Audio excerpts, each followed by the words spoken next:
ગરીબ દર્દીઓને રાહત દરે સારવાર આપતી હોસ્પિટલ બની હોય, પરંતુ હોસ્પિટલમાં વિવિધ સ્પેશિયાલિટી વિભાગો તૈયાર થયા હોય અને તે તમામ પ્રકારના આધુનિક ઉપકરણોથી સજ્જ હોય, પરંતુ આવી આધુનિક હોસ્પિટલમાં જો સારવાર આપનારા ડોક્ટર જ ન હોય તો કંઈક આવો જ કિસ્સો સામે આવ્યો છે ભાવનગર શહેરમાંથી।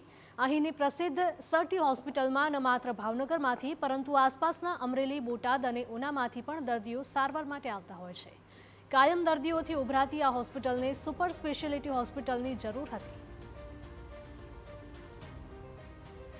આ જરૂરિયાતને ધ્યાનમાં લઈને પૂરા 200 કરોડના ખર્ચે ભાવનગરમાં સુપર સ્પેશિયાલિટી હોસ્પિટલ તૈયાર કરાઈ અને આ હોસ્પિટલમાં 7 વિભાગ તૈયાર કરાયા છે, જેમાં જરૂરિયાત મુજબ કરોડોના ખર્ચે આધુનિક મશીનરીઝ પણ મૂકવામાં આવી છે। પરંતુ ખાટલી મોટી ખોટ એ છે કે 4.5 વર્ષથી બનેલી આ હોસ્પિટલમાં હજુ સુધી માત્ર એક ન્યુરો સર્જરી વિભાગ જ શરૂ થયો છે। હોસ્પિટલના અન્ય વિભાગો અને સાધનો ધૂળ ખાઈ રહ્યા છે, કારણ કે હોસ્પિટલ માટે જરૂરી તબીબો જ ઉપલબ્ધ નથી। એક તરફ ગરીબ દર્દીઓના સગાની માંગ છે કે ઝડપથી આ અન્ય વિભાગો પણ શરૂ થવા જોઈએ, તો બીજી તરફ કોંગ્રેસે સમગ્ર મામલે શાસક પક્ષને ઘેરવાનો કર્યો છે પ્રયાસ। શરૂ થવું જોઈએ ગરીબ માણસો માટે, ગરીબોને આવી સારવાર સેવા મળે એ વધારે સારું। પૈસા ખર્ચીને આ ગરીબો માણસો બીજે નો પ્રાઇવેટમાં ખર્ચો કરીએ કે એટલા માટે આ જે બંધ વિભાગ છે એ શરૂ કરવા જરૂરી છે। જો તમારામાં એટલી તાકાત નહોતી કોઈ વિભાગ ચાલુ કરવાની તો આટલી મોટી 200 કરોડ રૂપિયાના ખર્ચે શું કામ હોસ્પિટલ ઊભી કરી? જો હોસ્પિટલ જ ઊભી કરવી હતી તમારે તો 7 વિભાગ ચાલુ કરવામાં આવ્યા હતા। અત્યારે માત્ર એક વિભાગ કાર્યરત છે, માત્ર ન્યુરોસર્જન વિભાગ, બીજો એક પણ વિભાગ કાર્યરત નથી।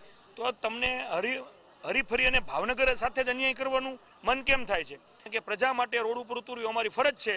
જો તાત્કાલિક ધોરણે ચાલુ કરવામાં નહીં આવે તો ઉગ્ર આંદોલન કરશે, જેની જવાબદારી તમામ ભારતીય જનતા પાર્ટીની સરકારની રહેશે। વર્ષ 2017માં રાજ્ય સરકારે સરટી હોસ્પિટલમાં સુપર સ્પેશિયાલિટી હોસ્પિટલ માટે મંજૂરી આપી હતી। વર્ષ 2018માં તેના માટે કામ શરૂ થયું। આધુનિક તપાસ કે મોંઘા લેબોરેટરી રિપોર્ટ ન કરાવી શકતા દર્દીઓ આ સુપર સ્પેશિયાલિટી હોસ્પિટલ પર આશા રાખીને બેઠા હતા। જો કે તમામ ward, AC, oxygen plant, waiting room, ડોક્ટર્સની ચેમ્બર, ઓપરેશન થિયેટર બધું જ સજ્જ થઈ જવા છતાં પણ હોસ્પિટલ શરૂ ન થઈ। ત્યારે 1.5 વર્ષ પહેલાં ભાવનગરના સાંસદ નીમુ બાંભણિયાના પ્રયાસોથી એકમાત્ર ન્યુરો સર્જરી વિભાગ શરૂ થયો અને હવે સવાલ એ ઉઠી રહ્યા છે કે સરકારી હોસ્પિટલમાં સ્પેશિયાલિટી વિભાગો શરૂ ન કરીને ક્યાંક ખાનગી હોસ્પિટલોને કમાવવા માટેનો કારસો તો નથી રચાઈ રહ્યો? જો કે હોસ્પિટલ સુપ્રિન્ટેન્ડન્ટ અને શાસક પક્ષનો દાવો છે કે હોસ્પિટલના તમામ વિભાગ શરૂ થાય તે માટે પૂરા પ્રયાસો થઈ રહ્યા છે।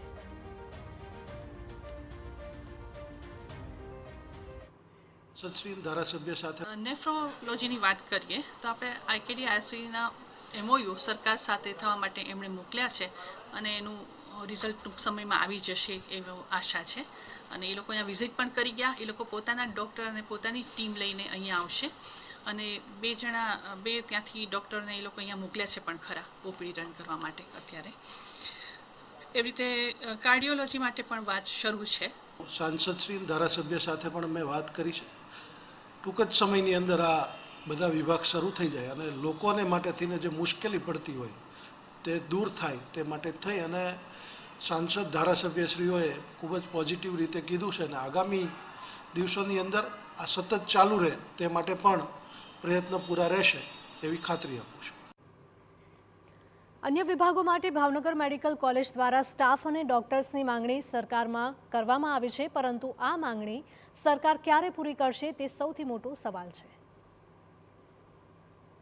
ભાવનગર શહેર એટલે મંત્રીઓનું શહેર કહેવામાં આવે છે। અહીંયા રાજ્ય સરકારમાં જો વાત કરવામાં આવે તો જીતુભાઈ વાઘાણી કૃષિ મંત્રી અને પરસોત્તમભાઈ સોલંકી પણ રાજ્યના મંત્રી છે। જ્યારે કેન્દ્રમાં વાત કરવામાં આવે તો સંસદમાં નીમુબેન બાંભણિયા કેન્દ્રના મંત્રી છે અને મનસુખભાઈ માંડવિયા જે કેન્દ્રના કેબિનેટ મંત્રી છે। અત્યારે હું તમને બતાવી રહ્યો છું આ શહેરની ચાર મંત્રીઓ આ શહેરના હોવા છતાં આ જોઈ શકો છો કે મનસુખભાઈ માંડવિયા જ્યારે સ્વાસ્થ્ય મંત્રી હતા ત્યારે આ રાજ્ય સરકાર અને કેન્દ્ર સરકારની સહાયથી આ સુપર સ્પેશિયાલિટી હોસ્પિટલ બનાવવામાં આવી હતી। ભાવનગર શહેર એક એવું છે કે આજુબાજુના 3-4 જિલ્લાઓના દર્દીઓ અહીંયા આવે છે અને સુપર સ્પેશિયાલિટી જે હોસ્પિટલ છે તે શરૂ કરવી ખૂબ જ જરૂરી હતી। 200 કરોડ રૂપિયાથી વધારે ખર્ચ થઈ ચૂક્યો છે। 4 વર્ષ કરતાં વધારે સમય વીતી ગયો છે। 7 વિભાગ અહીંયા સુપર સ્પેશિયાલિટી વિભાગ શરૂ કરવામાં આવ્યા હતા। આમ છતાં અત્યારે આ હોસ્પિટલમાં માત્ર ન્યુરોસર્જરી એક જ વિભાગ, એ પણ ભાવનગરના ડૉક્ટરોની મદદથી શરૂ કરવામાં આવ્યો છે. ત્યારે ગુજરાતના હેલ્થ મિનિસ્ટર શું કરી રહ્યા છે તે સૌથી મોટો સવાલ છે, કારણ કે 6 વિભાગ અત્યારે સુપર સ્પેશિયાલિટી વિભાગ કહેવાય, જે ગરીબો દવા ન લઈ શકે તેવા વિભાગ શરૂ કરવામાં આવ્યા હતા, પરંતુ 4 વર્ષ વીતી ગયા. આમ છતાં આ હોસ્પિટલના તમામ વિભાગો અત્યારે બંધ છે, માત્ર એક વિભાગ શરૂ છે.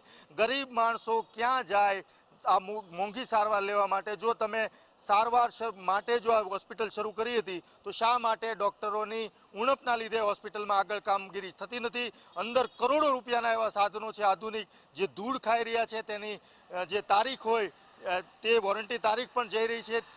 એટલા માટે કહી શકાય કે તાત્કાલિક ધોરણે આ હોસ્પિટલના તમામ જે ડૉક્ટરો છે, વિભાગ છે, તે નિમણૂક થવી જોઈએ અને તાત્કાલિક ધોરણે આ હોસ્પિટલ શરૂ કરવી ખૂબ જરૂરી છે ગરીબ માણસો માટે. કેમેરા પર્સન રાજેશ રાઠોડ સાથે અજીત ગઢવી, TV9 ભાવનગર.